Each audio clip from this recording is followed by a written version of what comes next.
Pinangunahan ng Police Regional Office Mimaropa ang isang forum na may temang War on Truth na layong palakasin ang kampanya laban sa pagkalat ng fake news sa rehiyon. Magbabalita dyan si Patrolwoman Dara Falogme.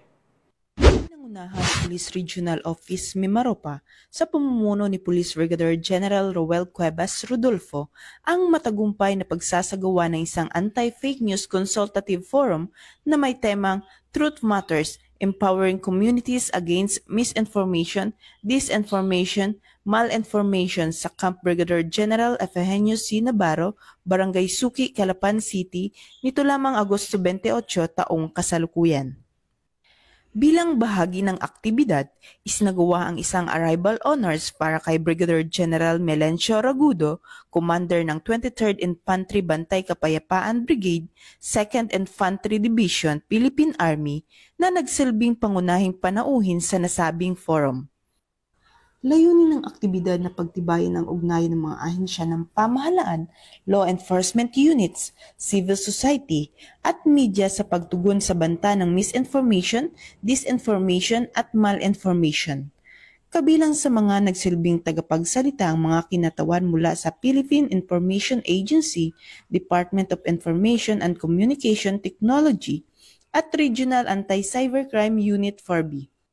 Sa kanyang mensahe, binigyan diin ni Police Brigadier General Rodolfo na ang maling impormasyon ay hindi lamang suliranin ng komunikasyon, kundi isa ring seryosong isyong pangsiguridad.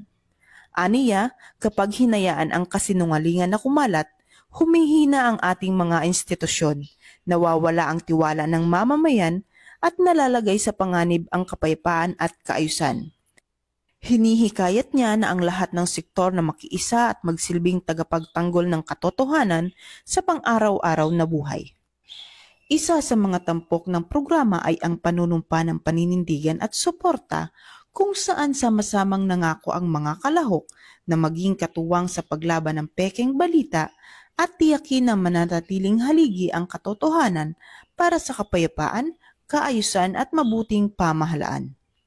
Sa pamamagitan ng forum na ito, muling pinatunayan ng Police Regional Office Mimaropa ang kanilang pangako sa malawakang edukasyon sa publiko, ligtas na komunidad at aktibong pakikibahagi sa pagbabantay sa katotohanan lalo na sa gitna ng mga hamon ng makabagong teknolohiya at digital na impormasyon. Mula dito sa home of the Police Eco Warriors, Calapan City, Oriental, Mindoro, ako ang inyong PNN correspondent, Patrolwoman Dara Falogme, alagad ng batas, tagataguyod ng balitang pulis.